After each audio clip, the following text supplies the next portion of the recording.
La fiancée du millionnaire l'a maltraité devant tout le monde dans le hall, mais quand l'employé a levé la paume de sa main et a prononcé 6 mots doux, même l'air s'est arrêté et il a commencé à pleurer intérieurement. Retournez travailler maintenant.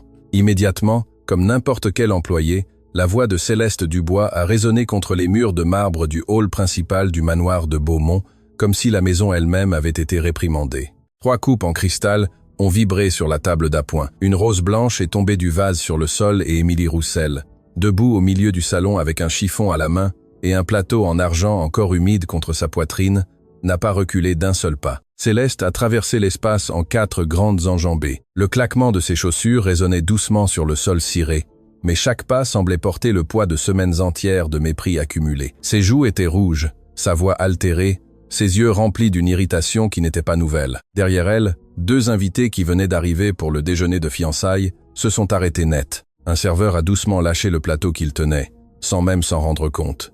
Personne n'a bougé pour le ramasser. « Êtes-vous sourde, femme ? Je vous ai dit de nettoyer ce couloir avant l'arrivée de mon fiancé, et vous restez là, à me regarder avec ce visage d'indifférence. » Émilie n'a pas répondu immédiatement. Elle a posé le plateau avec soin, l'a déposé sur la table la plus proche et a plié le chiffon entre ses mains, lentement, comme quelqu'un qui range quelque chose d'important. Ses doigts, burinés par des années de travail honnête, n'ont pas tremblé un instant. À 10 mètres du hall, caché derrière le cadre de la porte principale qui venait de se fermer, M. Armand a serré les lèvres. Le majordome en chef avait servi la famille Beaumont pendant 3 décennies. Il avait vu le père de M. Antoine mourir. Il avait porté M. Antoine dans ses bras quand il n'était qu'un enfant et avait appris à lire les tempêtes avant qu'elles n'éclatent. Cette tension n'était pas nouvelle. Céleste Dubois traitait le personnel avec froideur depuis des semaines, mais quelque chose ce matin-là l'avait fait transpirer à froid. « Eh bien ?» insista Céleste en se plantant à 1 mètre d'Émilie. « Allez-vous parler ou devrais-je demander à M. Antoine de vous renvoyer cet après-midi même? Parce que, voyez-vous ma chère, un seul mot de ma part suffit, un seul. Et demain, vous n'aurez plus aucune opportunité dans cette ville. Aucune. » Les invités ont échangé des regards gênés.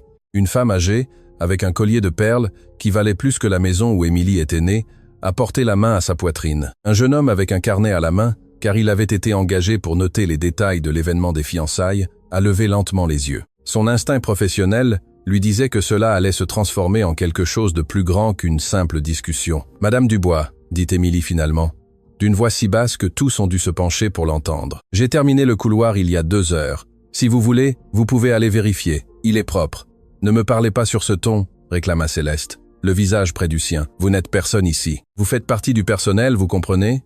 Du personnel. Et les gens du personnel ne répondent pas. » Monsieur Armand a fermé les yeux. C'était plus que ce qu'un être humain devait supporter en silence. Mais il connaissait Émilie. Il savait qu'elle ne répondait jamais. Elle travaillait au manoir depuis 7 mois et n'avait jamais élevé la voix, n'était jamais arrivée en retard, n'avait jamais demandé de faveur. Elle était discrète par choix, comme si elle voulait traverser le monde, sans laisser de traces. Céleste a tendu la main en avant avec autorité, une main chargée de bagues, parfumée, manucurée, et l'a laissée suspendue en l'air, indiquant la direction de la sortie pendant une seconde éternelle. Un mot de plus, et je vous jure que cet après-midi même vous ramasserez vos affaires. Un mot de plus, et personne dans cette ville ne vous ouvrira la porte de sa maison. Ce fut alors qu'Émilie fit quelque chose que personne n'attendait. Elle leva lentement sa propre main avec la paume ouverte vers Céleste, comme quelqu'un qui demande au vent de s'arrêter. Elle n'a pas crié, n'a pas reculé, ne s'est pas défendue avec des mots agressifs. Elle a simplement mis cette main simple, modeste, humble, en l'air entre les deux et a dit 6 mots. 6 mots qui allaient couper cet après-midi en 2 moitiés, la moitié d'avant et la moitié d'après. Votre voix n'arrive pas jusqu'ici. Céleste a cligné des yeux 1 fois, 2 fois, comme si elle n'avait pas compris. Elle a baissé la main, l'a remontée, l'a redescendue. Elle a cherché du regard les invités, le serveur, l'homme au carnet, comme si elle attendait que quelqu'un lui dise qu'elle entendait mal, mais tout s'était figé. « Quoi ? Qu'avez-vous dit, employé ? » « J'ai dit que votre voix n'arrive pas jusqu'ici, Madame Dubois, » répéta Émilie avec la même sérénité qu'auparavant. La main toujours levée, la paume ouverte, le regard calme, sans défi, sans soumission. « Vous pouvez me réprimander, vous pouvez me faire des reproches devant qui vous voulez, vous pouvez me demander de nettoyer le manoir entier avec une petite brosse. C'est pour cela que l'on m'a engagé, et c'est pour cela que l'on me paie. Mais il y a un endroit en moi où votre voix n'entre pas. Cet endroit ne vous appartient pas, il appartient à ma mère et à Dieu, et à personne d'autre. » Le silence qui a suivi était si dense qu'on a clairement entendu le tic-tac de l'horloge de parquet qui ornait le coin du hall. La rose blanche qui était tombée auparavant a roulé 2 centimètres de plus sur le sol. « Comment osez-vous » s'exclama Céleste, se remettant du choc. Sa voix se brisa en un aigu, comme quand un verre de cristal se fissure de l'intérieur, mais tient encore. « Comment osez-vous, jeune femme de service, vous, une femme de ménage, me parler de votre mère comme si cela m'importait. Votre mère était sûrement une autre femme à récurer les sols de gens respectables, et maintenant vous prétendez. Ne parlez pas de ma mère, madame. » Émilie n'a pas élevé la voix, mais quelque chose dans le ton a changé et tout le monde l'a senti, même Céleste, même les invités, même l'horloge qui a semblé hésiter une seconde avant de continuer à marquer le temps. « Ne parlez plus de ma mère, s'il vous plaît. » Le « s'il vous plaît » est tombé comme une pierre douce sur le marbre, sans violence, mais avec un poids qui a fendu l'atmosphère en deux. Ce fut à cet instant, exactement à cet instant, que la porte principale s'ouvrit et que les pas fermes d'un homme traversèrent le hall.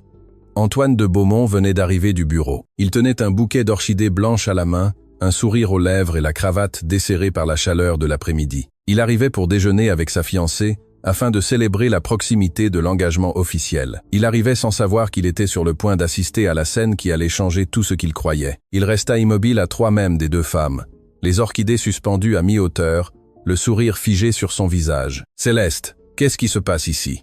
Céleste se tourna vers lui comme si on l'avait secouru du fond d'un puits. Son expression changea en une fraction de seconde. Ses joues passèrent du rouge de la colère au rose de la victime. Ses yeux se remplirent de larmes qui apparurent comme par magie. Sa voix s'adoucit jusqu'à devenir du miel. « Mon amour, tu es là. Regarde, regarde ce que cette employée m'a répondu. Elle m'a manqué de respect devant tes invités. Antoine, cette femme ne peut pas rester ici. Je la veux hors de la maison. » Tout de suite, Antoine regarda les invités. La femme au collier de perles baissa les yeux. L'homme au carnet continua de regarder ses notes, comme si ce qu'il avait écrit l'intéressait soudainement beaucoup. Personne ne parla. « Émilie » demanda Antoine en se tournant vers elle. « Est-ce vrai ?» Elle ne répondit pas tout de suite. Elle baissa la main qu'elle avait encore levée, la laissa retomber doucement le long de son corps, et alors seulement, elle regarda Antoine. « Monsieur de Beaumont, je n'ai pas manqué de respect à Madame Dubois. J'ai levé ma main pour lui demander en silence de ne pas s'approcher davantage. Si c'est une faute, renvoyez-moi. Si c'est une erreur, renvoyez-moi. Si la vérité vous dérange, renvoyez-moi. Mais je ne mentirai pas devant vous, ni aujourd'hui ni jamais. » Antoine resta immobile, la regardant comme s'il la voyait pour la première fois en 7 mois. Jusqu'à ce jour, Émilie Roussel avait été pour lui une ombre efficace, une femme qui pliait ses serviettes avec des coins parfaits, une employée qui ne croisait jamais son regard, et maintenant elle était en face de lui, la tête haute, soutenant son regard sans cligner, sans s'excuser, sans trembler. Quelque chose bougea en lui, quelque chose de vieux, quelque chose d'enfoui. « Antoine » réclama Céleste, voyant qu'il hésitait. « Ne me dis pas que tu vas la croire, elle, une employée, après tout ce que je suis pour toi, après tous nos projets. Cette femme ment et tu la laisses debout dans Emma Maison. Ce n'est pas encore ta maison, Céleste. » La phrase sortit de la bouche d'Antoine avant qu'il ne s'en rende compte. Elle sortit seule, comme une vérité qui attendait depuis longtemps un passage pour s'échapper. Céleste ouvrit les yeux. Les invités ouvrirent les yeux. Monsieur Armand, caché derrière le cadre de la porte, ouvrit les yeux. « Comment as-tu dit ? J'ai dit que ce n'est pas encore ta maison, et j'ai dit qu'avant de renvoyer qui que ce soit, je vais comprendre ce qui s'est passé ici. » Antoine se dirigea vers une chaise dans le hall. Il posa les orchidées sur le dossier avec soin, comme si les fleurs n'étaient coupables de rien. Il desserra complètement sa cravate et regarda de nouveau Émilie. « Émilie, s'il vous plaît, accompagnez-moi à la bibliothèque. Je veux vous parler. »« Antoine » protesta Céleste, le visage tendu. « Et toi, Céleste, attends ici ou monte dans ta chambre ou fais ce que tu veux, mais maintenant, je vais lui parler. » Céleste resta bouche bée. Le maquillage commença à couler pour de bon, sans artifice. L'homme au carnet, sans que personne ne le remarque, avait noté chaque détail en silence pendant toute la scène. Les invités se retirèrent dans le jardin, feignant d'avoir besoin d'air. La femme au collier de perles murmura à son mari « Quelque chose de grand va se passer dans cette maison, je le sens au fond de mon âme. » Émilie marcha derrière Antoine vers la bibliothèque. Ses pas résonnaient sur le marbre comme si chacun était un poids qu'elle se retirait, comme si chaque pas était une prière silencieuse qui trouvait enfin un endroit où se poser. Monsieur Armand, toujours caché, les vit passer tous les deux, et alors, pour la première fois en 30 ans, le vieux majordome fit un signe de croix lentement, du front à la poitrine, d'une épaule à l'autre, murmurant quelque chose entre ses dents qui ressemblait à une prière ancienne. Car lui, mieux que quiconque, avait vu sur le visage d'Émilie Roussel ce matin-là quelque chose que personne d'autre n'avait remarqué. Cette femme n'était pas arrivée au manoir de Beaumont par hasard. Cette femme était là pour une raison, Et cette raison avait un nom que M. Armand gardait écrit à la main dans un vieux carnet de cuir, dans le tiroir fermé à clé de sa table de chevet, un nom qu'il avait promis de ne jamais prononcer devant la tombe de l'ancien patron, mais que ce matin-là, voyant Émilie entrer dans la bibliothèque de son jeune maître, avait recommencé à trembler dans sa poitrine comme un oiseau effrayé. « Que Dieu nous garde !» murmura le vieux majordome en fermant les yeux, car la vérité vient de poser le pied dans cette maison et la vérité, quand elle arrive tard, arrive toujours pour chercher ce qui lui appartient. Dans le jardin extérieur, tandis que les invités conversaient à voix basse, une grand-mère appuyée sur sa canne regarda vers les fenêtres de la bibliothèque où les rideaux venaient de se refermer. Elle secoua lentement la tête. « Pauvre enfant !» dit-elle, sans que personne ne comprenne à qui elle faisait référence. « Pauvre enfant, ce qu'il est sur le point de découvrir. » Son mari la regarda sans comprendre. « De quoi parles-tu, ma chère ? À qui dis-tu enfant ?» Mais la grand-mère ne répondit pas. Elle continua de regarder les rideaux fermés comme si elle savait quelque chose, comme si elle reconnaissait quelque chose, comme si dans ce manoir, après de très nombreuses années, une histoire ancienne venait de se réveiller. La bibliothèque du manoir de Beaumont sentait le bois ancien, le cuir usé et l'encre vieille. Les rideaux de velours restaient entr'ouverts, laissant passer un rayon de lumière qui tombait juste sur le centre du tapis, comme si la maison elle-même avait choisi le décor pour ce qui allait se passer. Antoine ferma la porte derrière lui. Le bruit du verrou s'enclenchant fut clairement audible. Il marcha jusqu'à la fenêtre. Il resta un moment à regarder le jardin, où les invités conversaient encore à voix basse, puis il se tourna vers Émilie. Elle restait debout au centre de la bibliothèque, les mains croisées devant elle. Elle ne regardait pas les livres, ni les meubles chers, ni même l'homme qui l'avait fait entrer là. Son regard était fixé sur un point quelconque du sol, comme quelqu'un qui essaye de ne pas penser. « Émilie, s'il vous plaît, asseyez-vous. Je préfère rester debout, monsieur de Beaumont, si cela ne vous dérange pas. » Antoine respira profondément, marcha jusqu'au fauteuil en cuir le plus proche, mais ne s'assit pas. Il posa les mains sur le dossier et la regarda. La lumière tombait sur les cheveux relevés d'Émilie, et pour la première fois en 7 mois, Antoine réalisa que cette femme avait un visage. Pas une fonction, pas un uniforme, un visage qui portait quelque chose. Mais il ne savait pas encore quoi. « Émilie, ce qui s'est passé dehors n'était pas bien. De la part de Céleste, je veux dire. J'ai tout entendu depuis la porte avant d'entrer. Ce n'est pas la première fois qu'elle traite le personnel de cette manière, mais cette fois, c'était différent. » Émilie ne répondit pas. Elle hocha à peine la tête. « Je tiens à vous présenter mes excuses au nom de la maison et en mon nom propre. » Ces mots firent qu'Émilie leva les yeux pour la première fois. Elle le regarda, et dans ce regard, il y avait quelque chose qu'Antoine ne put identifier. Ce n'était ni de la gratitude, ni de la rancœur, c'était autre chose. Quelque chose de plus proche d'une peine ancienne, qui trouve soudain une fêlure par où respirer. « Vous n'avez pas à vous excuser, monsieur de Beaumont. Vous n'avez pas élevé la voix. Vous ne m'avez pas maltraité.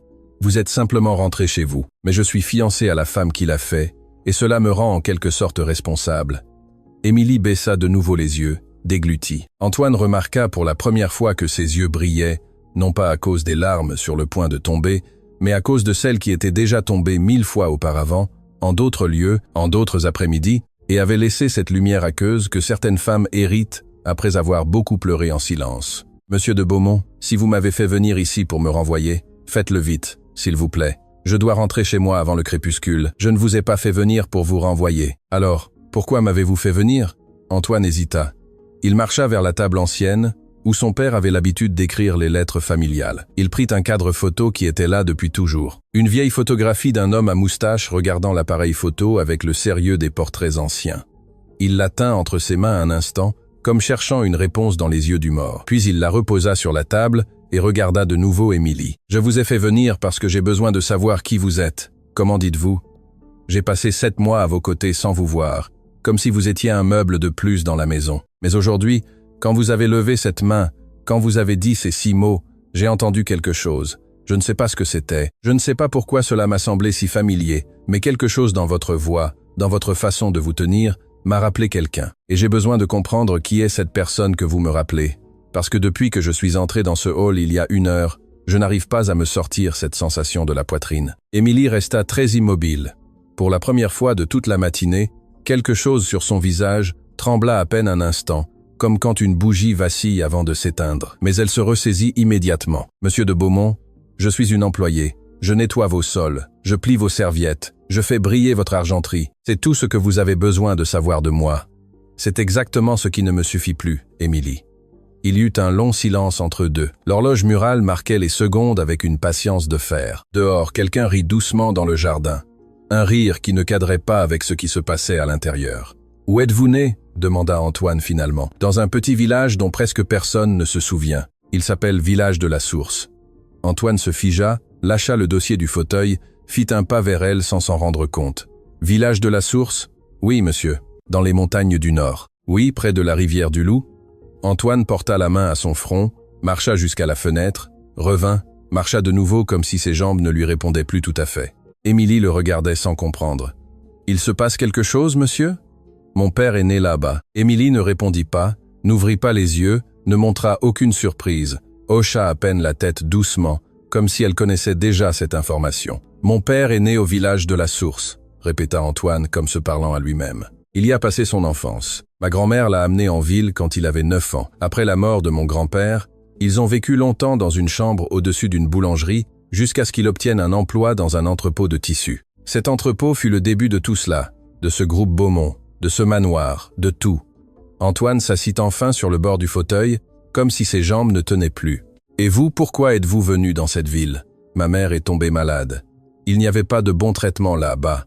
Je l'ai amenée il y a plusieurs années. Nous avons vécu longtemps dans une petite pièce louée dans le quartier des Acacias. Je travaillais là où il y avait du travail, lavant, repassant, s'occupant de personnes âgées. Jusqu'à ce que... Jusqu'à quoi ? Jusqu'à ce qu'elle meure. » Antoine ferma les yeux. La phrase était tombée entre eux comme une feuille sèche, douce, inévitable, immense. « Je suis désolé, Émilie. Je suis vraiment désolé. »« Merci, monsieur. Combien de temps après êtes-vous venu travailler ici ? » ?»« Pas longtemps. L'agence m'a proposé plusieurs postes. J'ai choisi celui-ci. » »« Pourquoi celui-ci ?» Émilie garda le silence. Ses doigts s'entrelacèrent devant son corps. Ses ongles courts, propres, non vernis, se serrèrent les uns contre les autres jusqu'à laisser des marques pâles sur la peau. « Parce que ma mère, avant de mourir, m'a demandé une chose. » »« Quelle chose ? » ?»« De venir dans cette maison. » Le silence qui suivit fut si profond qu'Antoine entendit clairement les battements de son propre cœur contre sa poitrine. Cette réponse n'avait pas de sens. Cette réponse ouvrait une porte vers un couloir qu'il ne connaissait pas, et ne comprenait pas, et n'était pas prêt à parcourir. « Comment ?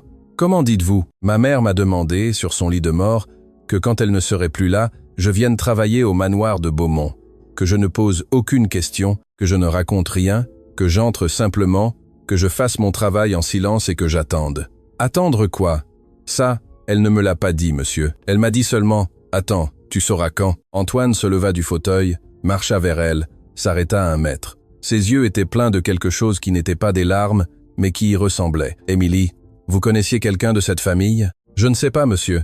Elle n'a jamais voulu m'expliquer. Je lui ai demandé 1000 fois. Je lui ai demandé jusqu'au dernier jour. Mais elle disait que ce n'était pas le moment, que la vérité a sa propre horloge. Et vous n'avez pas insisté ? Si. J'ai insisté, et la seule réponse qu'elle m'a donnée avant de fermer les yeux, pour toujours fut un mot, un seul mot. Lequel ? Émilie leva les yeux, le regarda fixement et dit avec la même sérénité qu'elle avait quelques minutes auparavant arrêté Céleste dans le hall. « Pardon. » Antoine sentit le sol bouger sous ses pieds. Il dut s'appuyer de nouveau sur le dossier du fauteuil. « Pardon ? Sa mère a dit pardon avant de mourir ? » « Oui, monsieur. Pardon. À qui ? Je ne sais pas. Vous n'avez pas une idée, Émilie ?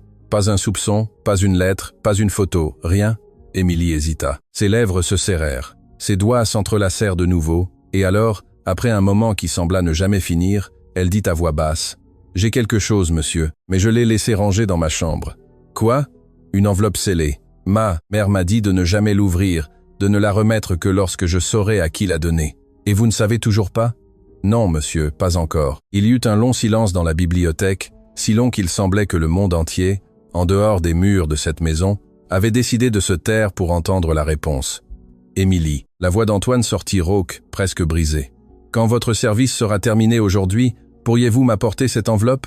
Émilie le regarda pour la première fois. Dans ses yeux, il y avait de la peur. Pas de lui, peur de ce qu'il pourrait y avoir à l'intérieur du papier. « Êtes-vous sûr, monsieur de Beaumont ? » « Je suis sûr, même s'il y a quelque chose à l'intérieur qui change tout. Même s'il y a quelque chose à l'intérieur qui change tout. » Émilie baissa les yeux, hocha lentement la tête. « D'accord, je vous l'apporte ce soir même. » À cet instant, quelqu'un frappa à la porte de la bibliothèque. 3 coups secs. Monsieur Armand entra sans attendre la permission. Son visage était pâle, ses mains tenant un plateau en argent avec un verre d'eau, comme s'il avait besoin de tenir quelque chose pour ne pas trembler. Excusez-moi, jeune monsieur, mademoiselle Céleste est dehors. Elle demande à vous parler d'urgence. Elle dit que c'est important. Qu'elle attende, Armand, jeune monsieur, qu'elle attende. Monsieur Armand inclina la tête. Ses yeux croisèrent un instant ceux d'Émilie. Et dans ce croisement, il y eut quelque chose qu'aucun des deux ne voulut nommer. Une question, un soupçon, une reconnaissance qui ne pouvait pas encore être prononcée. Comme vous ordonnez, jeune monsieur. Le majordome se retira, referma la porte derrière lui avec la même douceur que l'on referme la chambre d'un malade. Antoine regarda de nouveau Émilie. « Je voudrais vous demander une dernière chose avant que vous ne partiez aujourd'hui. Dites-moi, ne parlez à personne de cette conversation. À personne, ni à vos collègues du personnel, pas même à monsieur Armand. Je n'allais pas le faire, monsieur, mais puis-je vous demander pourquoi ?» Antoine s'approcha de la fenêtre. Il regarda le jardin. Céleste marchait de long en large entre les roses, parlant au téléphone, agitant une main en l'air. Elle ne regarda pas une seule fois vers la bibliothèque. Elle était trop occupée avec son appel, parce qu'il y a des personnes dans cette maison, Émilie, qui attendent un moment comme celui-ci depuis de nombreuses années, et je ne veux pas qu'ils soient au courant pour l'instant. « Quel moment, monsieur ?» Antoine se retourna. La lumière de la fenêtre éclairait la moitié de son visage. L'autre moitié restait dans l'ombre, comme si deux hommes différents vivaient à l'intérieur du même corps et que seul l'un des deux était encore debout. Le moment où la vérité frappe à la porte et personne n'est prêt à l'ouvrir. Émilie le regarda longuement. Puis elle hocha la tête. « À ce soir, monsieur de Beaumont. À ce soir, Émilie. » Elle se dirigea vers la porte. Avant de sortir, elle s'arrêta sans se retourner. « Monsieur ?» Dites. « L'enveloppe. » Sa voix se brisa à peine un instant, puis elle se ressaisit. L'enveloppe a une marque à l'extérieur, un dessin fait à l'encre ancienne. Ma mère l'a dessiné elle-même de la main gauche, parce que la droite ne lui répondait plus. Quel dessin est-ce? Une étoile à 5 branches avec une lettre à l'intérieur. Quelle lettre? Émilie inspira profondément et dit d'une voix si basse qu'Antoine dut se pencher pour l'écouter. « La lettre B, monsieur. » Antoine sentit que quelque chose à l'intérieur de sa poitrine se brisait lentement, comme une coupe qui se fissure de l'intérieur, millimètre par millimètre, jusqu'à se fendre complètement. « Beaumont, oui, monsieur, la lettre B de votre nom de famille. » Et Émilie sortit de la bibliothèque, laissant Antoine de Beaumont debout au milieu des livres hérités de son père, avec la sensation claire et exacte que la femme qu'il avait considérée invisible pendant 7 mois était en réalité la porteuse d'une vérité qui allait briser sa vie en deux pour toujours. Dans la cuisine au fond du manoir, une jeune servante qui avait entendu par hasard les derniers mots de Céleste au téléphone, en portant des plateaux au jardin, laissa tomber une tasse au sol. La tasse ne se cassa pas, mais le visage de la jeune femme resta figé comme si elle avait vu un fantôme. Céleste au téléphone avait dit « Ne t'inquiète pas, je vais m'en occuper ». Comme nous nous sommes débarrassés de l'autre. L'après-midi fut longue à tomber ce jour-là, comme si le ciel savait aussi que quelque chose de grand allait se passer dans le manoir de Beaumont et voulait rester à regarder un peu plus longtemps. Émilie termina son service alors que le soleil se montrait encore au-dessus des murs du jardin. Elle ramassa ses affaires en silence, salua ses collègues du personnel avec un bref sourire et se dirigea vers la sortie de service qui donnait sur l'arrière de la propriété. Elle prit le bus, traversa la ville, descendit au coin du quartier des Acacias, où elle louait encore la même petite pièce qu'elle avait partagée avec sa mère. Elle monta l'escalier étroit qui menait à sa chambre. Chaque marche lui pesa plus que d'habitude cet après-midi-là. Elle entra, ferma la porte et resta immobile au milieu de la petite chambre pendant plusieurs minutes, regardant le lit de camp défait, regardant la petite image de la Vierge des douleurs que sa mère avait clouée au mur quand elles étaient arrivées en ville, regardant la petite table en bois, avec les pieds tordus, où se trouvait le tiroir. Ce tiroir, elle l'ouvrit lentement, en sortit un paquet de vieux tissus noués avec une ficelle usée, le posa sur le lit de camp et alors seulement s'assit au bord, les genoux serrés et les mains croisées sur sa jupe. Elle dénoua la ficelle. À l'intérieur du paquet de tissus se trouvait une enveloppe couleur crème, en papier épais, avec une étoile à 5 branches dessinée au centre, faite à la main avec de l'encre ancienne à moitié effacée par le temps et au cœur de l'étoile, une seule lettre B. Émilie passa les doigts sur le dessin lentement, comme si elle touchait la joue de quelqu'un qui n'était plus là. Les larmes lui coulaient sans qu'elle les appelle, sans sangloter, sans gémir, tombant simplement l'une après l'autre sur le papier crème. Et alors, elle se souvint. Elle se souvint de la chambre d'hôpital où sa mère avait passé ses derniers jours. Elle se souvint de l'odeur d'alcool et de soupe froide. Elle se souvint de l'infirmière de nuit qui leur avait permis de rester plus longtemps que le règlement ne l'autorisait, car elle avait compris que cette femme amaigrie sur le lit n'atteindrait pas l'aube. Elle se souvint de la main de sa mère, presque sans poids, tenant la sienne avec la dernière force qui lui restait. « Ma fille, écoute-moi bien. Quand je serai parti, tu chercheras du travail au manoir de Beaumont. Tu as compris? Beaumont, sur l'allée des Peupliers. Pas une autre, celle-là. Maman, ne parle pas comme ça. Non. Écoute-moi, il ne me reste plus de temps. Tu ne poseras de questions à personne. Tu ne diras pas qui tu es. Tu entreras, feras ton travail, et tu attendras. Tu me le promets? Je te le promets, maman. Mais attendre quoi? Tu sauras quand, ma vie, tu le sentiras ici. Et elle lui avait touché la poitrine du doigt tremblant, juste au-dessus du cœur. Le jour où tu sentiras que le moment est venu, tu remettras cette enveloppe au propriétaire de la maison. Seulement à lui, à personne d'autre. Tu me le promets? Je te le promets. Mais qu'y a-t-il à l'intérieur, maman? Et alors sa mère avait fait cette chose terrible, cette chose qu'Émilie se rappellerait le reste de sa vie. Sa mère avait souri. Un petit sourire fatigué, les lèvres sèches et gercées, un sourire qui semblait demander pardon pour quelque chose qu'elle ne pouvait nommer. À l'intérieur, il y a un pardon. Ma vie, un pardon que je n'ai jamais eu le courage de demander de mon vivant, mais que je ne pouvais pas non plus emporter avec moi dans la tombe. Maman, un pardon, à qui? À un enfant que je n'ai pas voulu, à un enfant à qui j'ai fait un grand tort sans le vouloir et qui est maintenant un homme, et ne le sait toujours pas. Émilie avait pleuré. Alors elle avait pleuré en demandant, mais sa mère n'avait plus répondu. Elle avait seulement serré l'enveloppe contre la poitrine de sa fille. Elle avait seulement murmuré, la voix presque éteinte, « Pardon », et elle avait seulement fermé les yeux. Comme quelqu'un qui se permet enfin de se reposer après avoir porté un poids pendant trop d'années. Émilie se souvint de tout cela, assise au bord du lit de camp avec l'enveloppe crème sur ses genoux. Elle pleura longtemps, sans bruit, comme apprennent à pleurer les femmes qui ont beaucoup pleuré dans de petites chambres. Puis elle essuya son visage du revers de la main, rangea l'enveloppe dans un sac en tissu, se leva et sortit de nouveau dans la rue. Le bus de retour au manoir de Beaumont était presque vide. Émilie appuya son front contre la vitre. Dehors, les bâtiments défilaient flous.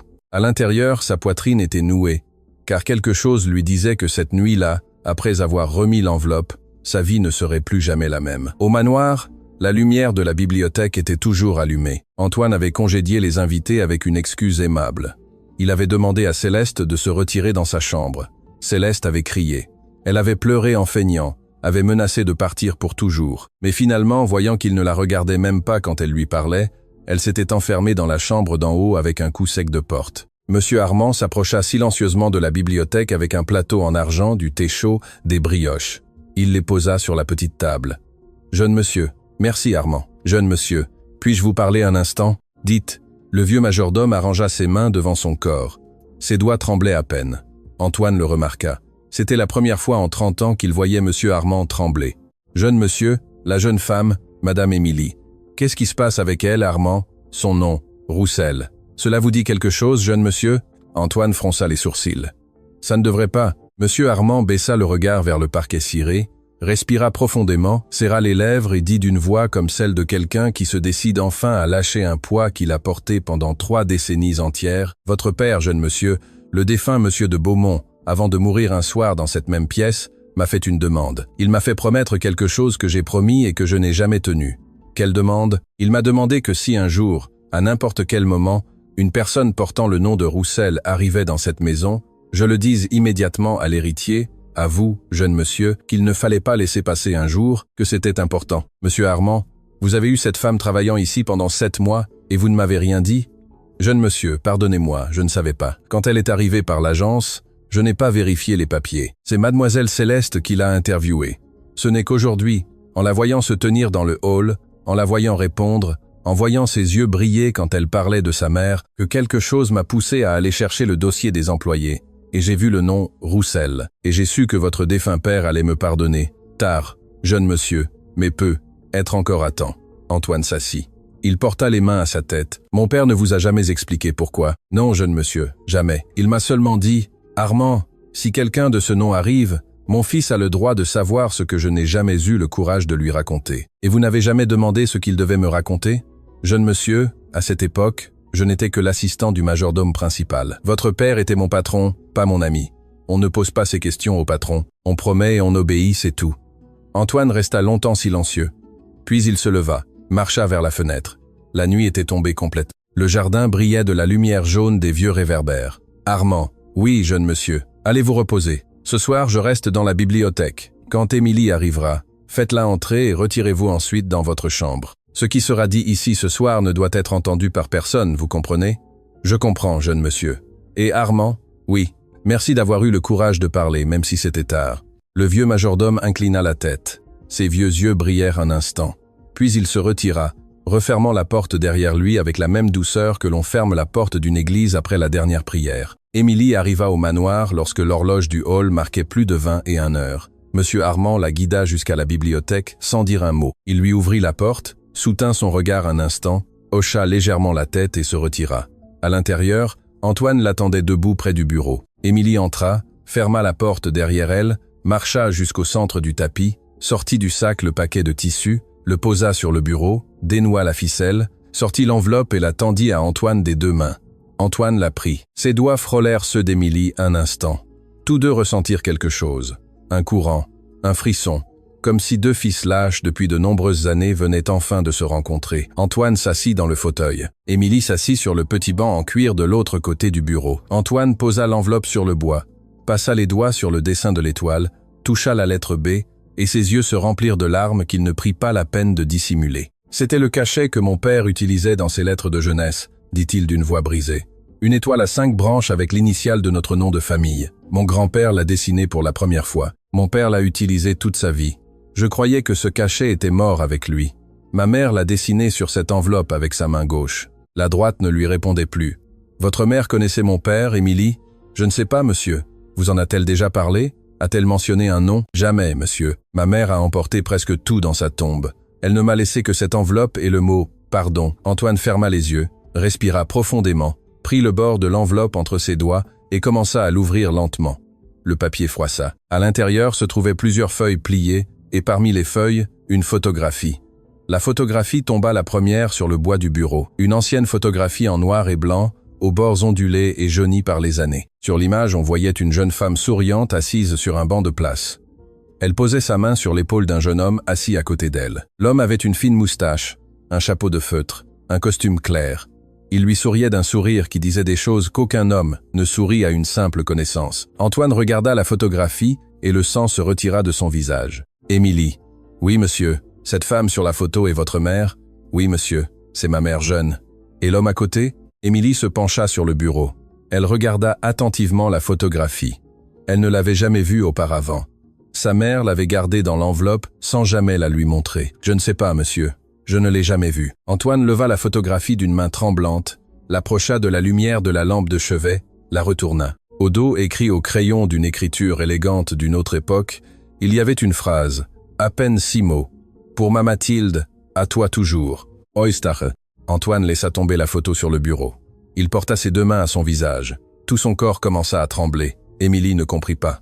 Monsieur de Beaumont, que se passe-t-il? Qui est Eustache? Antoine baissa lentement les mains. Ses yeux étaient pleins de larmes qui coulaient maintenant sans retenue sur ses joues. Il la regarda longtemps, comme quelqu'un qui comprend enfin quelque chose qu'il avait sous les yeux depuis 7 mois sans le voir. Eustache de Beaumont était mon père. Émilie, c'était mon père. Le silence qui suivit fut si dense qu'Émilie entendit clairement les battements de son propre cœur contre ses côtes. Ses mains commencèrent à trembler. Son estomac se serra. Mais alors, Émilie, dit Antoine d'une voix brisée, j'ai besoin de lire ces lettres. J'ai besoin de les lire maintenant, tous les deux, parce que j'ai la sensation ici dans ma poitrine qu'à l'intérieur de ces papiers est écrite une vérité qui va nous changer, vous et moi, pour toujours. Et alors, dans le silence de la bibliothèque, tandis qu'Antoine dépliait la première feuille, quelque part dans la ville, dans un appartement élégant, Céleste Dubois raccrochait le téléphone avec un sourire tordu sur les lèvres et disait à la personne à côté d'elle, « Demain à midi, l'employé arrive au manoir et elle aura la surprise de sa vie. Après-demain, cette fille ne remettra plus jamais les pieds dans cette maison. » Antoine déplia la première feuille d'une main tremblante. Le papier était fin, presque transparent par les années, l'écriture penchée vers la droite, ferme, familière, la même écriture avec laquelle son père lui avait écrit des cartes d'anniversaire quand il était enfant, la même écriture gravée sur la pierre tombale du cimetière de la colline. Émilie se pencha sur le bureau. Ses yeux n'osaient pas encore lire. Il ne regardait que les mains de l'homme qui tenait ce papier, les mains du fils de l'auteur. « Lisez-la à voix haute, s'il vous plaît, monsieur de Beaumont. Je ne crois pas pouvoir le faire. » Antoine hocha la tête, déglutit et commença. « Ma chère Mathilde, aujourd'hui je t'écris depuis le bureau car je n'ai pas de paix à la maison. Mon père est de plus en plus malade et me presse de me marier avec la fille de monsieur Leroy. Je lui répète que je ne l'aime pas. Il me répète que l'amour ne remplit pas les caisses enregistreuses. Mais je te porte en moi. Je te porte en moi chaque nuit. Je te porte en moi à chaque pas. Même si je ne peux pas le dire à voix haute, même si je dois épouser une autre pour préserver le nom de famille. Tu sais que mon cœur a toujours été le tien depuis cet après-midi sur la place du village de la Source, quand tu vendais des violettes, et que je t'ai apporté une fleur des champs. Souviens-toi de moi, Mathilde. Souviens-toi toujours. Antoine baissa la feuille. Ses yeux étaient pleins de larmes. Émilie pleurait aussi, mais aucun des deux ne fit de bruit. C'était un pleur silencieux, de ceux qui ne cherchent pas de consolation. Mon père a épousé la fille de Monsieur le Roi, dit Antoine d'une voix rauque. C'était ma mère. Elle est morte quand j'étais très jeune. Je me souviens à peine d'elle. Je me souviens seulement d'une femme triste qui jouait du piano et regardait par la fenêtre pendant des heures. Une femme qui ne souriait jamais. Ma mère ne souriait pas beaucoup non plus, monsieur. Antoine plia la première feuille avec soin, la posa de côté, prit la seconde. L'écriture n'était plus aussi ferme, les lignes penchaient davantage, comme si la main qui écrivait avait tremblé. Ma Mathilde, aujourd'hui j'ai appris que tu attendais. Mon cœur s'est brisé en deux. Je sais que cela doit être le mien. Je sais que cette nuit-là fut la seule depuis des années où j'ai pu te revoir, mais je sais aussi ce que mon père ferait s'il venait à l'apprendre. Je t'en supplie, protège le bébé, protège-toi. Ne me cherche pas, ne m'écris pas, ne viens pas en ville. Je te ferai parvenir de l'argent par l'intermédiaire de Madame Hélène, la sage-femme du village. Elle sait déjà, j'ai déjà parlé avec elle. Tu ne manqueras de rien. L'enfant ne manquera de rien. Mais pour l'amour de Dieu, Mathilde, que mon père ne le sache pas, que personne ne le sache tant que je n'aurai pas trouvé un moyen d'arranger cela. Je te demande pardon, mon amour. Je te demande pardon 1000 fois. Un jour, je pourrai te regarder en face de nouveau. Un jour. Antoine laissa tomber le papier sur la table. Il porta la main à sa bouche. Tout son corps tremblait maintenant sans dissimulation. Émilie était devenue très pâle, les mains sur ses genoux, les lèvres serrées. « Monsieur de Beaumont, s'il vous plaît, dites-moi que cette lettre ne dit pas ce que j'ai compris. » Antoine ne put parler, il hocha seulement la tête lentement. Une fois, deux. « Émilie, mon père a eu un enfant avec votre mère avant d'épouser la femme qu'il a dû épouser. Avant de m'avoir, moi. » Émilie resta figée sur la chaise. Sa tête tournait, son estomac se nouait. « Mais, monsieur, je suis la seule fille de ma mère. Je suis la seule. Ma mère n'a jamais eu d'autre bébé. Je le sais. Je l'aurais su. Émilie, lisez ceci. Regardez la date. » Antoine lui tendit la deuxième lettre. Émilie vit.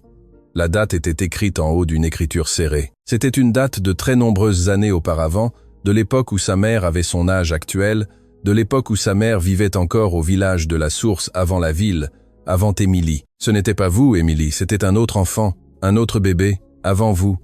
Émilie porta la main à sa poitrine. Elle sentit son cœur battre contre ses doigts comme s'il voulait s'échapper. « J'ai eu un frère. Oui, j'ai eu un frère et ma mère ne me l'a jamais dit. Et j'ai eu un frère et mon père ne me l'a jamais dit. » Ils se regardèrent à travers le bureau. Tous deux pleuraient. Tous deux avec la sensation claire que la vie qu'ils avaient vécue jusqu'à cette nuit était un mensonge à moitié raconté, rempli de silence, soutenu par des secrets que deux personnes avaient emportés dans leur tombe, sans jamais oser les briser. Antoine prit la troisième lettre, la dernière. Le papier était plus froissé, l'encre bavait à certains endroits comme si des larmes y étaient tombées en l'écrivant. « Ma Mathilde, l'enfant est tombé malade. Madame Hélène me l'a écrit hier. Elle dit que la fièvre ne baisse pas. Elle dit qu'il a besoin d'un médecin de la ville. Mon père vit toujours. Si je vais au village, il saura tout et nous détruira tous les trois. Mais si je n'y vais pas, l'enfant peut nous quitter. Mathilde, pardonne-moi. Je t'enverrai ce que je peux. Je chercherai le meilleur médecin que je connaisse. Je l'enverrai au village sous prétexte de rendre visite à un membre de la famille. S'il te plaît, ne t'effondre pas. S'il te plaît, tiens bon. S'il te plaît, ne le laisse pas partir.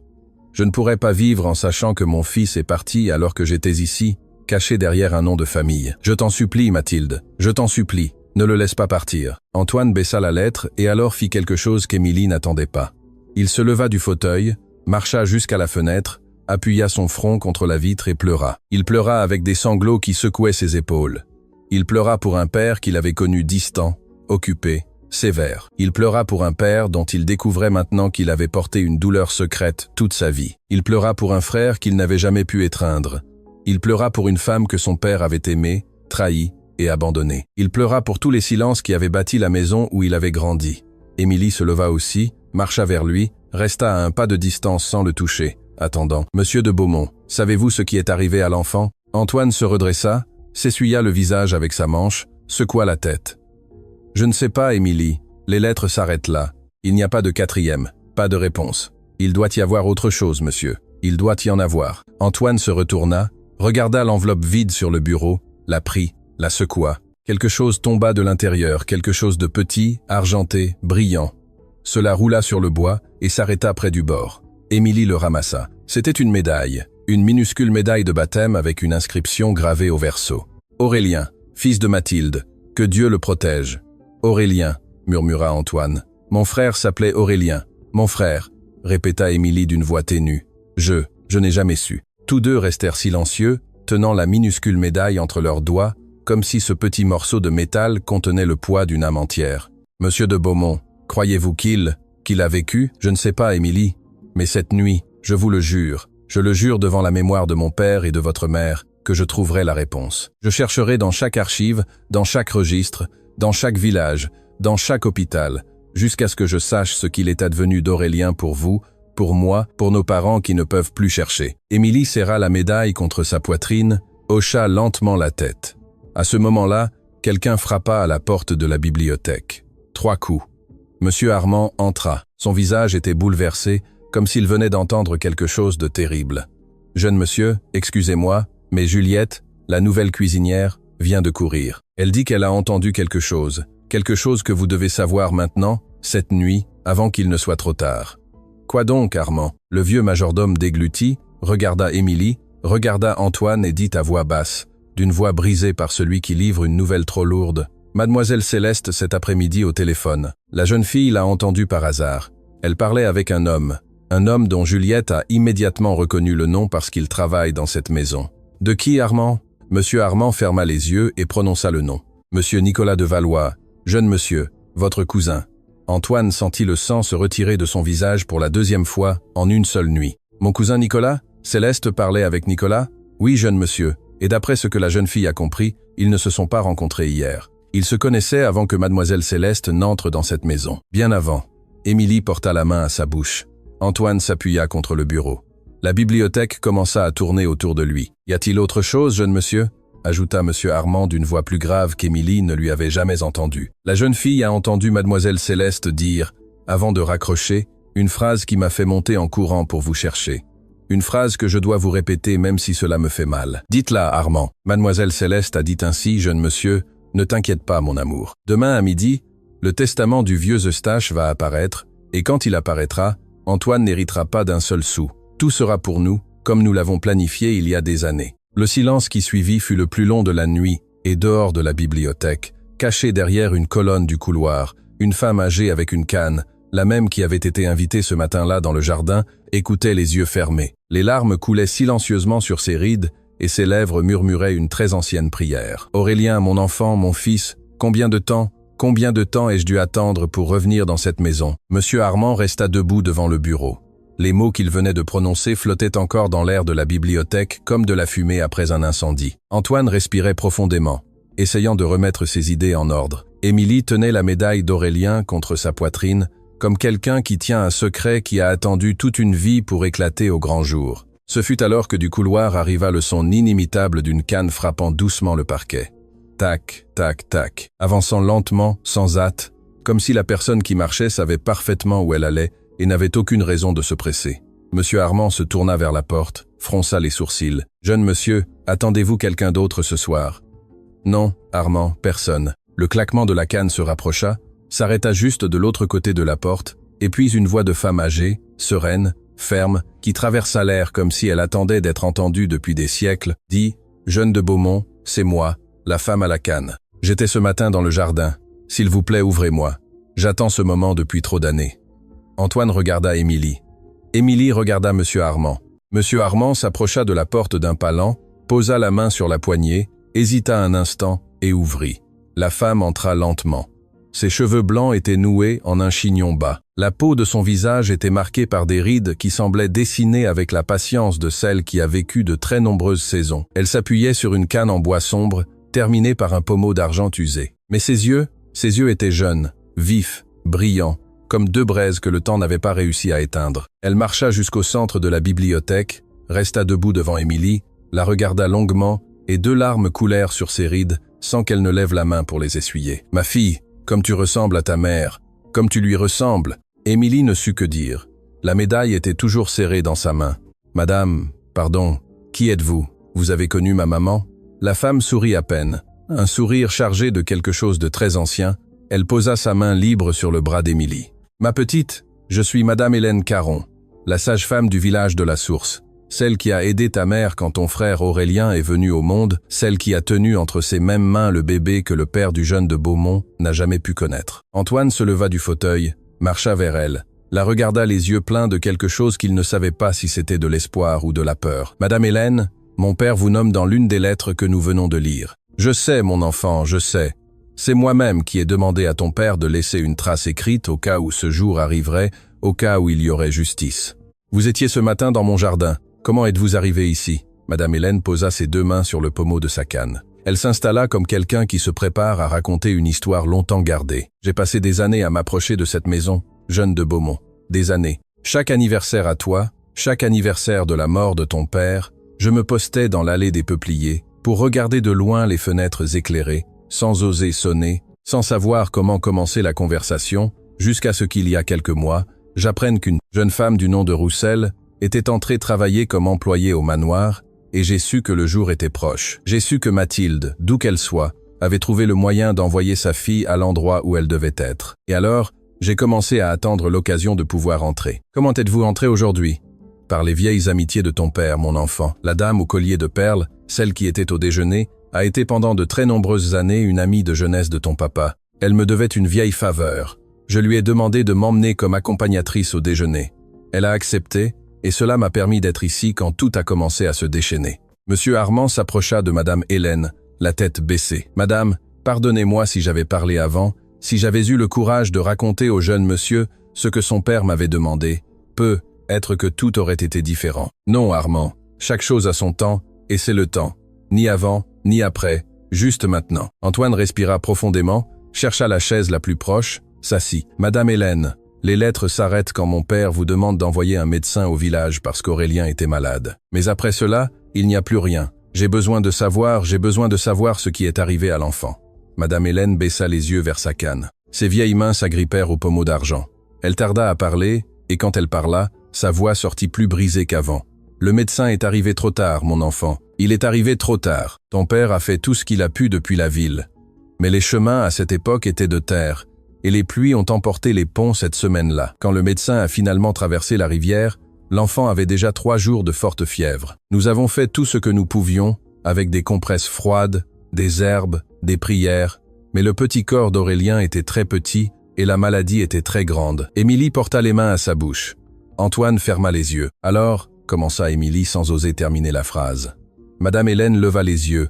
Ses yeux la transpercèrent avec une immense tendresse. « Attends, ma petite, attends, l'histoire ne s'arrête pas là. Comment, cette nuit-là, quand nous pensions tous que l'enfant allait nous quitter, une femme arriva au village, une femme qui voyageait avec son mari, des marchands de tissus, qui passaient par le village de la Source en chemin vers la capitale. Ils séjournèrent à l'auberge du village. La femme entendit les prières, s'approcha de la petite maison de ta mère et, en voyant l'enfant mourant, dit à ta mère quelque chose qui changea tout. Que lui a-t-elle dit ? Elle lui dit « Madame, je suis infirmière. J'ai travaillé de nombreuses années dans un hôpital de la ville. J'ai un nouveau remède qui arrive tout juste dans ces villages. Laissez-moi essayer. Si Dieu le veut, votre enfant sera sauvé. » Et, il a été sauvé ? Madame Hélène sourit.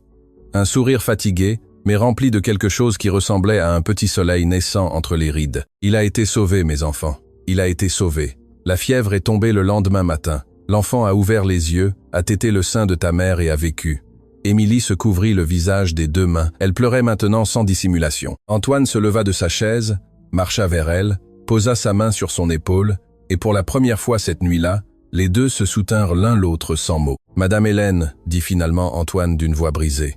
Si Aurélien a vécu, où est-il maintenant?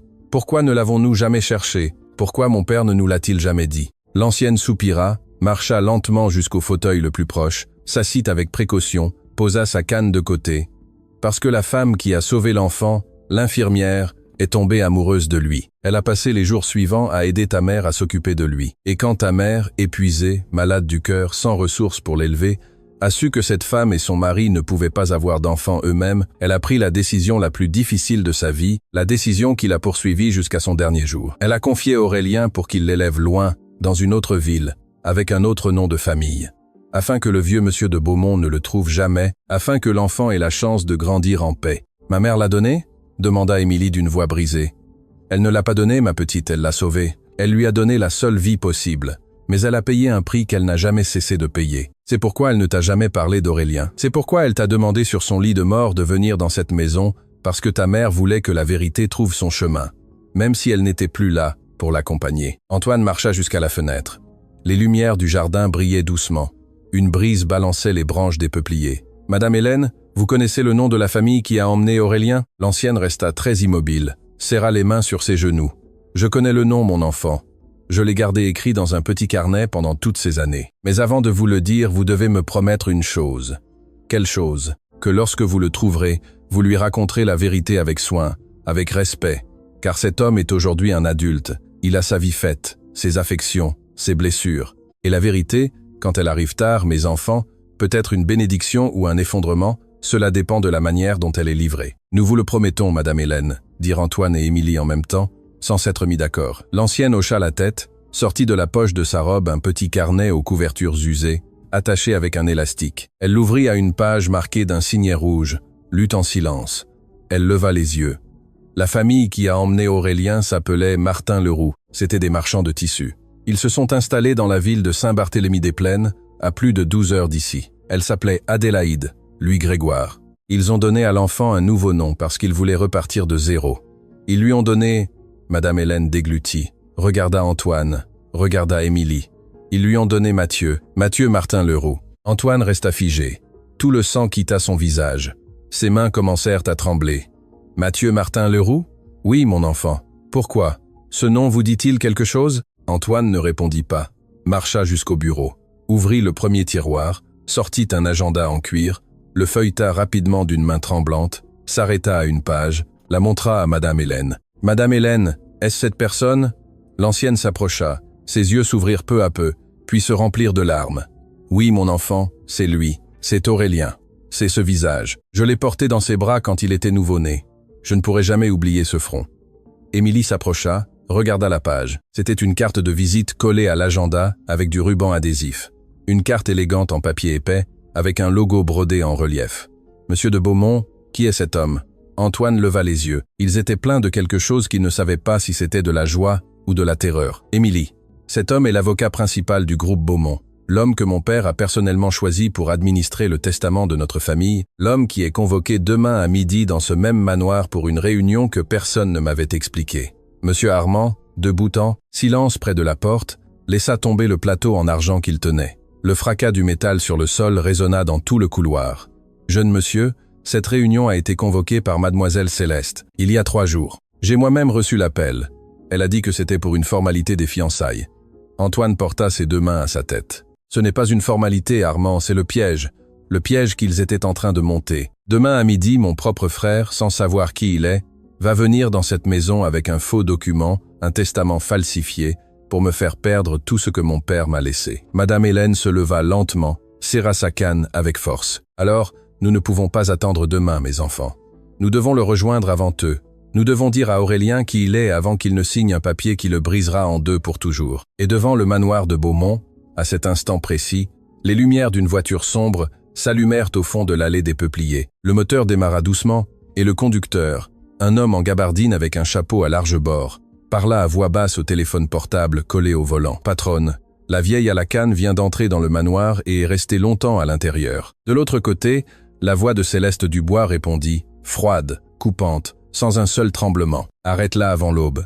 Qu'elle n'atteigne pas l'avocat, ou quoi que ce soit, distrais-la, emmène-la loin, mais qu'elle ne soit pas dans ce manoir demain à midi. Qu'elle n'atteigne pas l'avocat, quoi qu'il arrive, distrais-la, emmène-la loin, mais qu'elle ne soit pas dans ce manoir demain à midi. » L'homme de la voiture sombre hocha la tête, raccrocha le téléphone et réajusta son chapeau à large bord sur son front. Il descendit de la voiture en silence, marcha vers la grille latérale du manoir et attendit. À l'intérieur, aucun des 4 ne savait qu'à l'extérieur, dans l'ombre des peupliers, quelqu'un se préparait à empêcher la seule chose qui pouvait les sauver. Antoine ferma l'agenda avec la carte de visite de Mathieu Martin Leroux, la serra contre sa poitrine, marcha jusqu'à Madame Hélène, qui était toujours assise dans le fauteuil, sa canne appuyée à côté d'elle. « Madame Hélène, nous ne pouvons pas attendre demain. Nous devons aller cette nuit même là où se trouve mon frère.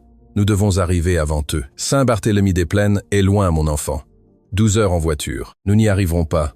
Mathieu ne vit plus là. Bah, il est en ville, Il a déménagé il y a des mois. Il vit dans un immeuble du centre-ville parce que la direction du groupe Beaumont exige qu'il soit près du bureau principal. Émilie porta la main à son front. Alors, il est proche. Il est à quelques minutes d'ici. À 20 minutes en voiture, Émilie. 20 minutes. Monsieur Armand s'approcha du bureau, sortit de sa poche un petit carnet en cuir usé, le même qu'il portait depuis des décennies. Il le posa sur la table. « Jeune monsieur, pardonnez-moi de ne pas l'avoir montré avant, mais ce soir est la nuit où tous les silences doivent prendre fin. » Il ouvrit le carnet. Page jaunie, note manuscrite, chiffres, date, initiale. Votre père, jeune monsieur, pendant de très nombreuses années, a envoyé de l'argent à une famille de la ville de Saint-Barthélemy, au nom d'Adélaïde Martin. Il le faisait chaque mois sans faute, sans prévenir personne. C'est moi qui portais les enveloppes à la poste. J'étais le seul à savoir. Et ici, dans ce carnet, il y a chaque envoi, chaque montant, chaque date. C'est la preuve que votre père n'a jamais oublié Aurélien, même s'il n'a jamais osé le connaître. Il l'a toujours soutenu de loin. Antoine prit le carnet, le feuilleta, les larmes lui coulaient lentement. « Armand, pourquoi ne m'avez-vous jamais rien dit? Parce que votre père m'a fait promettre de ne pas le faire jusqu'au jour venu. Et moi, jeune monsieur, je suis un homme de peu de vertu. Mais les quelques-unes que j'ai, je les respecte même si cela me coûte l'âme. » Émilie s'approcha, posa sa main sur l'épaule du vieux majordome. Monsieur Armand, pour la première fois en 30 ans de service, ferma les yeux et se permit de pleurer devant ses patrons.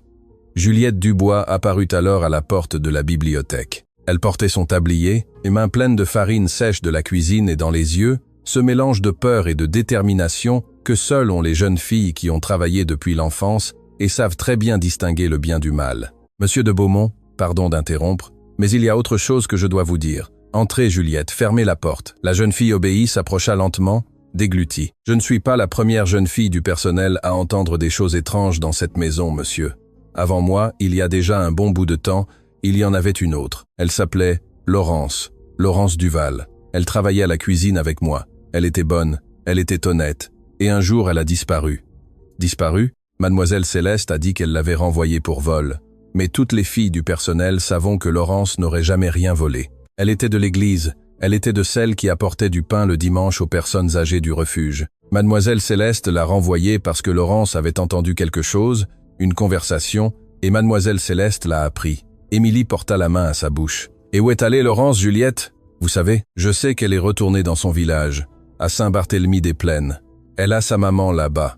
Je garde le numéro qu'elle m'a donné avant de partir. Je vous demande pardon, monsieur de Beaumont. Je n'ai pas osé le raconter avant. J'avais peur de perdre mon travail. Mais ce soir, en écoutant ce qui se passe, je ne supporte plus de garder le silence. » Antoine s'approcha, posa doucement ses mains sur ses épaules. « Juliette, vous ne perdrez pas votre travail. Au contraire, aujourd'hui vous avez gagné le respect éternel de cette maison. Appelez Laurence tout de suite. Nous avons besoin de savoir exactement ce qu'elle a entendu. » La jeune fille hocha la tête, sortit en courant de la bibliothèque. Pendant ce temps, dans un immeuble du centre-ville, un homme se tenait devant la fenêtre de son appartement. Mathieu Martin-Leroux regardait les lumières de la ville sans les voir vraiment. Il tenait un verre d'eau à la main, une cravate lâche autour du cou et sur la table, une enveloppe scellée qu'on lui avait remise cet après-midi-là. À l'intérieur de l'enveloppe se trouvait un document, un testament avec la signature numérisée d'Eustache de Beaumont, avec des clauses que lui, en tant qu'avocat principal, devait valider le lendemain à midi. Mathieu était un homme de loi, rigoureux, honnête. Il travaillait depuis des années pour le groupe Beaumont sans jamais avoir personnellement connu l'héritier. Il était distant avec la famille patronale, car le défunt monsieur Eustache l'avait toujours exigé dans son dernier contrat signé avant de mourir, que mon fils Antoine ne connaisse jamais cet avocat en personne, sauf le jour où la loi l'exigera. Mathieu avait toujours cru que c'était une excentricité du vieux patron, une manie d'entrepreneur solitaire. Mais cette nuit-là, en regardant ce testament, quelque chose dans sa poitrine lui disait qu'il y avait quelque chose de profondément erroné dans ce document. Les clauses ne correspondaient pas à la personnalité qu'il avait connue de M. Eustache à travers les documents anciens. Les signatures avaient quelque chose d'étrange. Le sceau familial, l'étoile à 5 branches avec la lettre B, était dessiné avec un trait plus nouveau, plus rapide, comme s'il avait été reproduit récemment. Mathieu posa le verre sur la table, prit le téléphone, composa le numéro. « Maman, c'est moi, excuse-moi pour l'heure. » De l'autre côté, une voix fatiguée répondit. C'était Adélaïde Martin, la femme qui l'avait élevée. « Mon enfant, il se passe quelque chose ? Maman, j'ai besoin de te demander quelque chose et j'ai besoin que tu me dises la vérité. Dis-moi, ma vie, as-tu déjà connu un monsieur nommé Eustache de Beaumont ?» Il y eut un silence de l'autre côté du téléphone. Un silence si long que Mathieu comprit la réponse avant que sa mère ne parle. « Mon enfant, viens demain matin tôt à la maison, avant midi. J'ai quelque chose à te raconter. Quelque chose que ton père et moi aurions dû te raconter il y a de très nombreuses années. » Mathieu serra le téléphone contre son oreille. « Maman, dis-le-moi maintenant. Pas au téléphone, mon enfant. S'il te plaît, viens demain. Je te raconterai tout. Mais avant, promets-moi une chose. Ne signe aucun document du groupe Beaumont. Aucun document. Jusqu'à ce que nous parlions. Je te le promets, maman. » Mathieu raccrocha le téléphone, regarda le testament sur la table et pour la première fois depuis de très nombreuses années, sentit que le sol de sa vie tremblait sous ses pieds. Au manoir, Juliette rentra en courant à la bibliothèque. Elle tenait son portable à la main, les yeux écarquillés. « Monsieur de Beaumont, j'ai parlé avec Laurence. Elle est en ligne maintenant. Elle veut tout vous raconter. Mais vite, dit-elle, parce qu'elle a peur. » Antoine prit le téléphone, le mit sur haut-parleur. « Laurence, c'est Antoine de Beaumont. Je suis avec mes personnes de plus grande confiance. Vous pouvez parler tranquillement. » La voix de l'autre côté trembla, mais ensuite elle s'affermit. « Monsieur de Beaumont, je travaillais dans votre cuisine. Un après-midi, il y a quelque temps, en portant un plateau dans la chambre de Mademoiselle Céleste, j'ai entendu qu'elle parlait au téléphone avec un homme.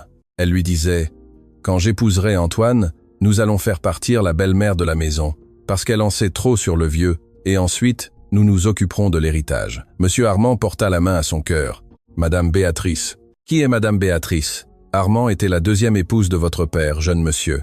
Elle a vécu dans cette maison quand vous étiez en pensionnat. Une femme noble qui s'est désintéressée de l'héritage, qui vivait seulement ici à s'occuper des rosiers du jardin. Mademoiselle Céleste lui a proposé il y a quelques mois de s'installer dans une petite maison en périphérie. Elle lui a dit qu'elle serait plus tranquille.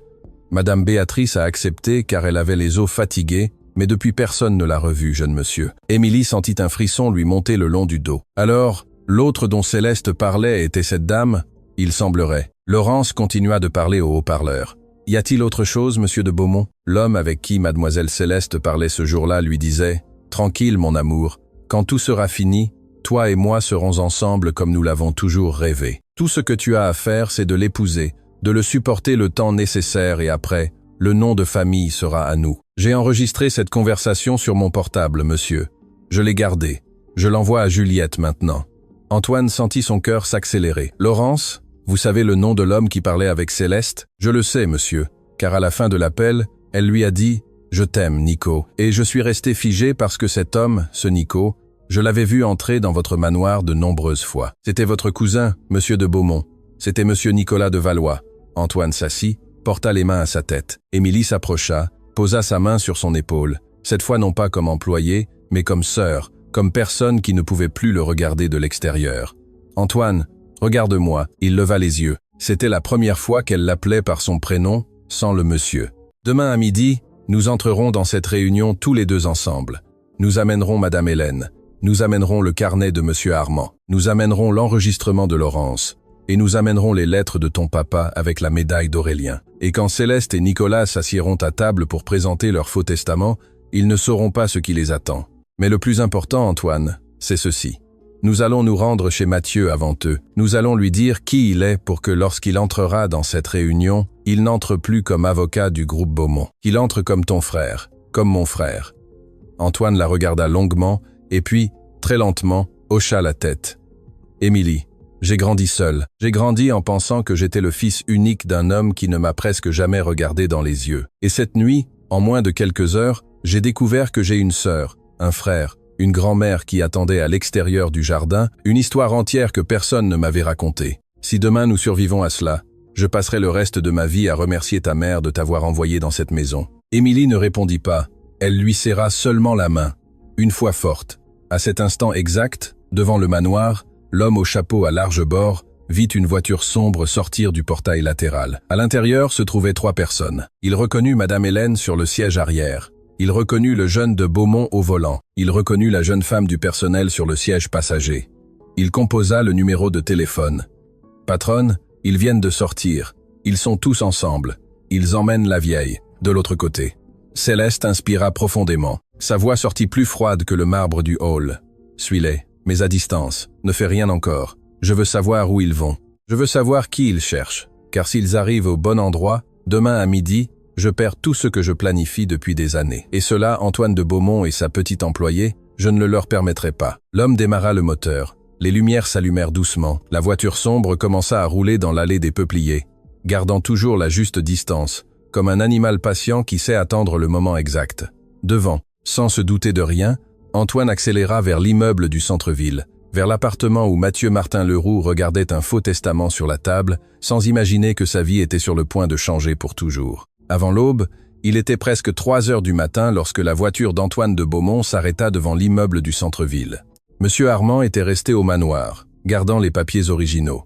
Juliette était restée près du téléphone à attendre, mais Antoine, Émilie et Madame Hélène montèrent tous les trois au dernier étage. Mathieu Martin Leroux ouvrit la porte, le visage pâle. Il n'attendait pas de visiteurs. Il resta figé en voyant l'héritier du groupe Beaumont debout dans son couloir à cette heure, accompagné d'une employée de service et d'une femme âgée avec une canne. « Monsieur de Beaumont, que faites-vous ici ?»« Il s'est passé quelque chose, Mathieu. Il s'est tout passé. La chose la plus grande qui puisse nous arriver à tous les deux s'est passée. S'il vous plaît, laissez-nous entrer. Il y a une personne avec moi qui veut vous rencontrer. Elle attend ce moment depuis de nombreuses années. » Mathieu regarda Madame Hélène. L'ancienne sourit et ses vieux yeux se remplirent de larmes. « Mon cher enfant, comme tu ressembles à ton vrai père. » Mathieu porta la main à sa poitrine. Quelque chose en lui, quelque chose qui dormait depuis toute une vie, se réveilla brusquement, comme un instinct ancien qu'il ne savait pas avoir. « Entrez, s'il vous plaît, entrez. » À l'intérieur de l'appartement, tandis qu'Émilie préparait un café d'une main tremblante et que Mathieu écoutait les yeux de plus en plus humides, Madame Hélène déroula toute l'histoire, les lettres, la médaille, la fièvre de l'enfance, l'infirmière qui l'avait sauvée, la décision impossible de Mathilde, le silence d'Eustache, les paiements secrets de Monsieur Armand, le refuge Sainte-Espérance, où une religieuse appelée Sœur Amélie Fontaine avait officiellement reçu Adélaïde et Grégoire comme parents adoptifs pour légaliser tout sur papier. Amélie était décédée il y a quelque temps, mais elle avait laissé le dossier complet rangé dans les archives du refuge. Madame Hélène avait une copie de chaque document. Mathieu écouta sans interrompre. Quand Madame Hélène eut terminé, il resta silencieux un long moment. Puis il se leva, marcha jusqu'au balcon, regarda les lumières de la ville et dit sans se retourner : « Toute ma vie, j'ai eu l'impression qu'il me manquait quelque chose. Une pièce, un petit morceau. J'aime mes parents, j'aime Adélaïde, j'aime la mémoire de Grégoire, mais j'ai toujours su qu'il y avait autre chose et je ne pouvais pas le nommer. » Il se retourna, regarda Antoine, regarda Émilie et marcha vers eux deux. Il resta debout devant eux. Frère, sœur. Les 3 mots tombèrent dans l'air comme 3 petites cloches, annonçant quelque chose que le monde attendait d'entendre depuis des décennies. Antoine ouvrit les bras, Mathieu entra dans leurs bras, Émilie aussi. Et les 3 s'embrassèrent au milieu de l'appartement, pleurant sans dissimulation, comme 3 enfants qui retrouvent enfin la maison où ils s'étaient perdus. Madame Hélène les regarda depuis le fauteuil, posa ses 2 mains sur le pommeau d'argent de sa canne et sourit. Le sourire le plus tranquille de toute sa vie. « Mathilde, ma sœur, » murmura-t-elle en levant les yeux vers le plafond. « Tes enfants sont là, tous les 3. Mission accomplie. » Mathieu ouvrit l'enveloppe du faux testament sur la table, l'étudia d'un œil professionnel. Il sortit un autre dossier du tiroir de son bureau. Documents originaux du groupe Beaumont, signés du vivant d'Eustache. Il compara les signatures, compara les sceaux, compara l'encre. « C'est une falsification, mon frère. Bonne, mais une falsification. La signature du sceau avec l'étoile a le trait du milieu inversé. Mon vrai père, d'après ce que tu me racontes, dessinait toujours l'étoile de gauche à droite. Celle-ci est dessinée à l'envers. Celui qui l'a copiée n'était pas gaucher. Mon vrai père, lui, l'était. » Antoine porta la main à sa bouche. « C'est vrai, papa écrivait de la main gauche. Et il y a autre chose, mon frère. Les clauses de transfert d'actions au nom de Nicolas de Valois et Céleste Dubois ont été rédigées avec un programme moderne. Mon père, selon les documents originaux, n'a jamais utilisé ce type de rédaction légale. Cela a été préparé il y a quelques semaines, pas il y a des années, comme ils essaieront de le prouver. Alors, nous avons des preuves.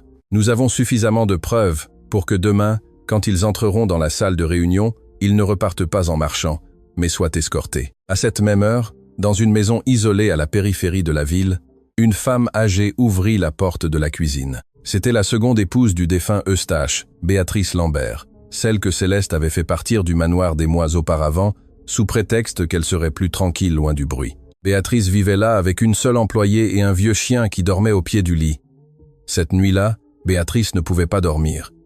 Quelque chose lui disait qu'elle devait allumer la radio. Elle le fit et entendit dans une émission de nouvelles nocturnes une déclaration insolite. Une avocate anonyme avait contacté la station pour dénoncer qu'un faux testament allait être présenté le lendemain à midi au manoir de Beaumont. La dénonciatrice avait demandé que la nouvelle soit diffusée à l'aube pour éviter que la famille patronale ne soit escroquée. Béatrice resta immobile à regarder la radio, et alors elle se souvint.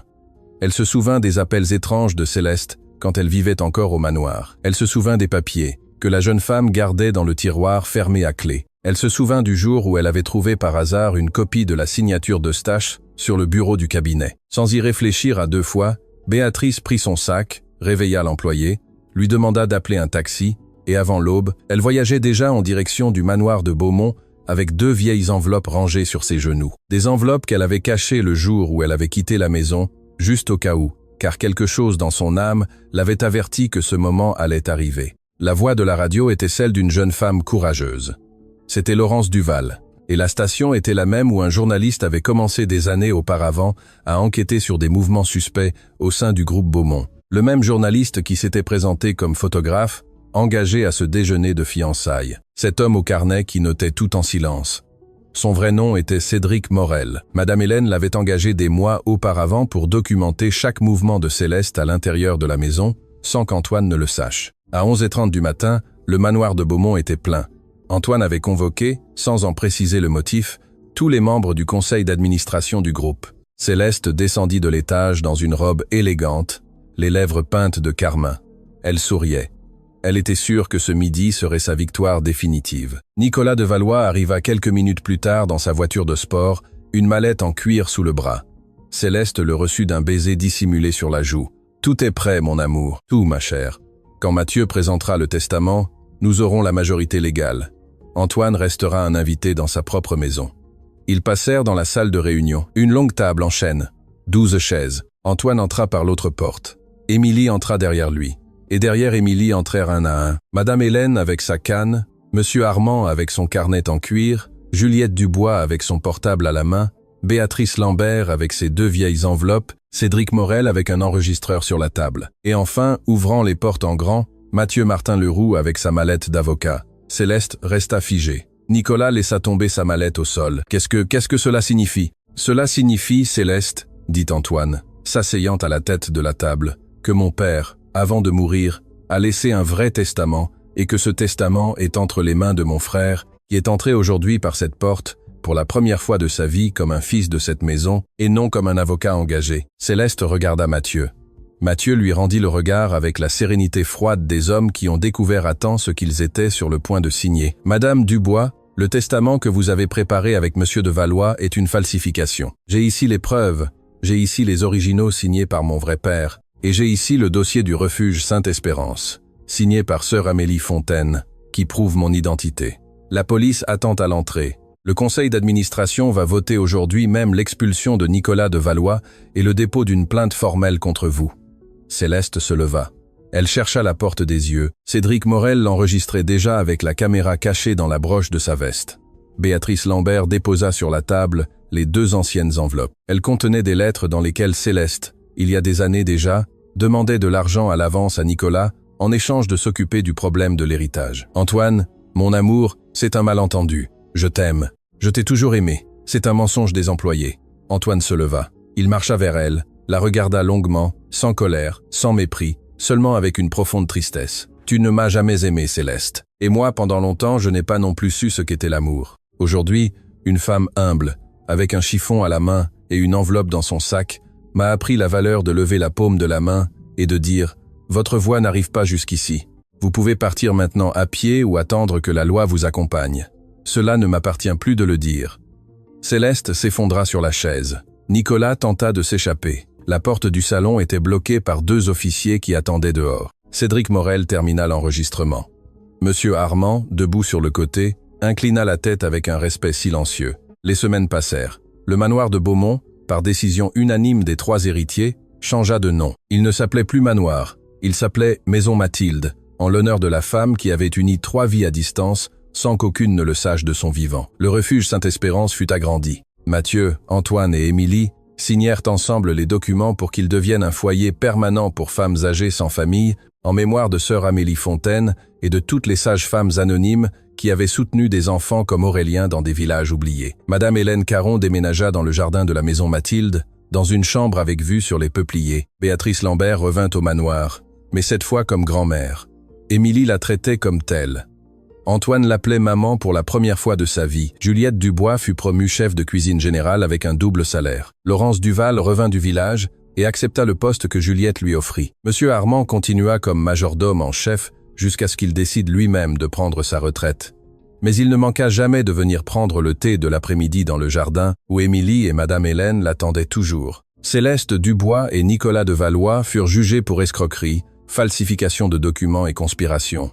Le procès fut long, mais la vérité cette fois-ci fut complète. Un après-midi d'août, sans date exacte, Émilie était assise sur le banc de pierre sous l'arbre du jardin.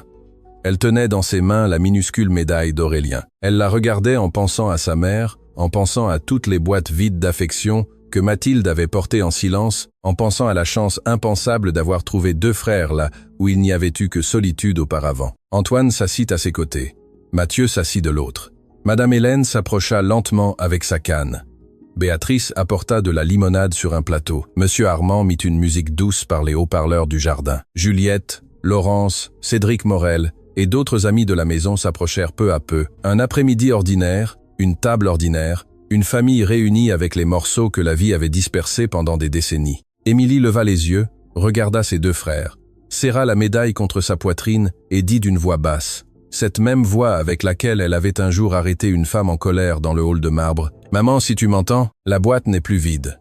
La boîte est pleine. Elle est pleine de tout le monde et de toi, pour toujours. » Le vent fit doucement bouger les feuilles des peupliers, comme si quelqu'un, d'un endroit très lointain et en même temps très proche, avait enfin fermé un livre après de très nombreuses années d'attente patiente. Et dans cette maison qui n'était plus un manoir, où le silence régnait auparavant, et où la vérité vivait maintenant, le monde entier sembla comprendre en un seul après-midi de jardin une leçon que l'on n'apprend pas dans les livres, que la dignité ne s'achète pas, que la vérité ne périt pas, et que l'amour véritable, même s'il met des décennies à trouver la porte, frappe toujours à la bonne porte du cœur, juste à temps.